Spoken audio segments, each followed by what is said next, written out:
2016 may be 2 long years away, but that doesn't mean the political machine isn't already gearing up for the presidential race that's sure to be just as hotly contested as always. Two contenders are already being touted as very possible nominees for both parties. For the Republicans, Governor Chris Christie from New Jersey is gaining a lot of traction. However, his status from a frontrunner is still far from rock solid due to the fact that many other Republicans are being viewed reasonably favorably. For the Democratic Party, Hillary Clinton is almost a sure thing. Her outing in the 2008 race for the Democratic bid was promising, but it wasn't enough to eclipse the rising star of future President Barack Obama. Christie himself isn't without issues. Recently, Rand Paul has been calling Christie moderate or even liberal after the governor accepted federal aid funds in the wake of Superstorm Sandy. This raises the question, what does the future look like in terms of 2016, and can Hillary Clinton continue to pummel the competition even in the heavily Republican South? In a public policy polling survey that asked 649 Americans who they would vote for, Clinton had the upper hand on a number of possible Republican candidates. Clinton led former Governor Jeb Bush in a margin of 48-39, with 13% of voters still undecided. Against Governor Chris Christie, she led by a margin of 44-39, with 16% of voters undecided. Lastly, Clinton showed well in a race against Ted Cruz, nabbing 50-33 margin, with 16% of voters still undecided. These numbers are pretty strong considering that the election is still 2 years away and Clinton has yet to declare her candidacy.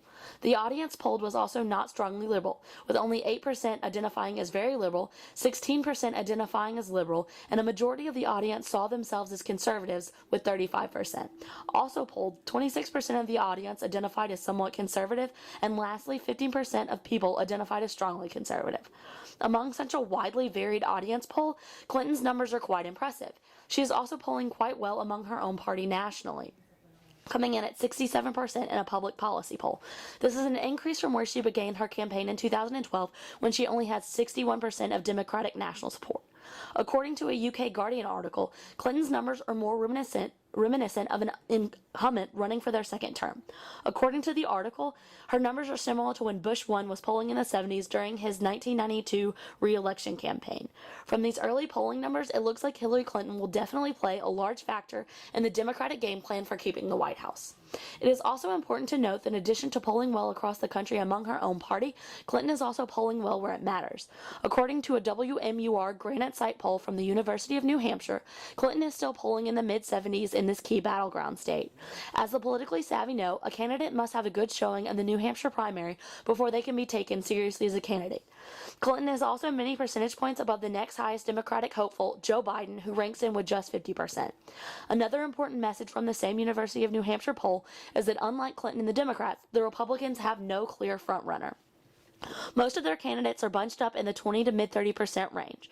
Wisconsin Congressman Paul Ryan currently has 37%, Kentucky Senator Rand Paul has 28%, New Jersey Governor Chris Christie has 26%, Florida Senator Marco Rubio has 23%, and former Florida Governor Jeb Bush is polling at about 20%. These numbers are far from the kind of solid backing Clinton has.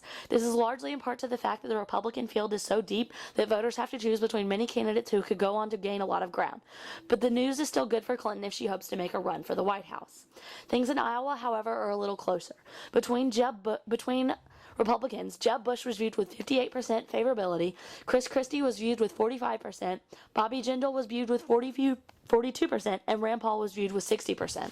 In an audience poll that identified as 16% moderate, 33% somewhat conservative, and 45% very conservative, in a choice between Jeb Bush, Chris Christie, Ted Cruz, Bobby Jindal, Rand Paul, Marco Rubio, and Rick Santorum, the results were as follows. 18% for Paul, 16% for Christie, 15% for Ryan, 14% for Jindal, 11% for Rubio, 10% for Cruz. In a choice between Democratic candidates, Hillary Clinton would receive roughly 71% of the vote, and Joe Biden would receive 12%. In a stimulated general election, Iowa residents backed Hillary Clinton in scenarios versus Rand Paul and Chris Christie. Versus Christie, it can be estimated Clinton would receive 43% of the vote against Christie's 36%. For an election versus Paul, Clinton is projected to receive 48% of the vote, while Paul is polling in around 37%. Now we move on to the South. Texas is shaping up to be an interesting state and possibly a swing state for the 2016 election. According to a public policy poll, Christie and Rand Paul only lead Clinton by 4 points in the historically red state. Against Christie, Clinton polled 39% to Christie's 43%, and against Rand Paul, the margin is 48% for Paul to Clinton's 44%. It is important to note that no Republican candidate has polled over 50%, and the closest was Jeb Bush with 49%. As history proves, Clinton can hang around in a tight race. As always, Florida is shaping up to be anyone's game. 50% of Florida voters said that if Clinton were to assume the presidency, she would do a good job. When posed the same question about Christie, 45% responded positively. In a state that has traditionally caused headaches for nominees and their strategists, it is definitely too early to be making assumptions that these numbers will stay the same.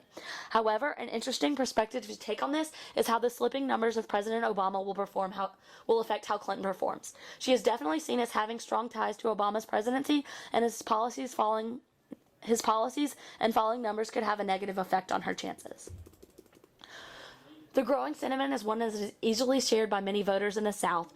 Though many thought they had a chance with business-savvy Mitt Romney as their candidate and were sorely disappointed at how he performed, many are fed up with after Obama's second term and more determined to take back the Oval Office now that there is no incumbent looking to reclaim the office. Lastly, some of the most interesting data comes from Professor Robert Hogan's study, Women in the U.S. Legislature. In this study, he uncovers some of the reasons why women are underrepresented in certain districts in the legislature.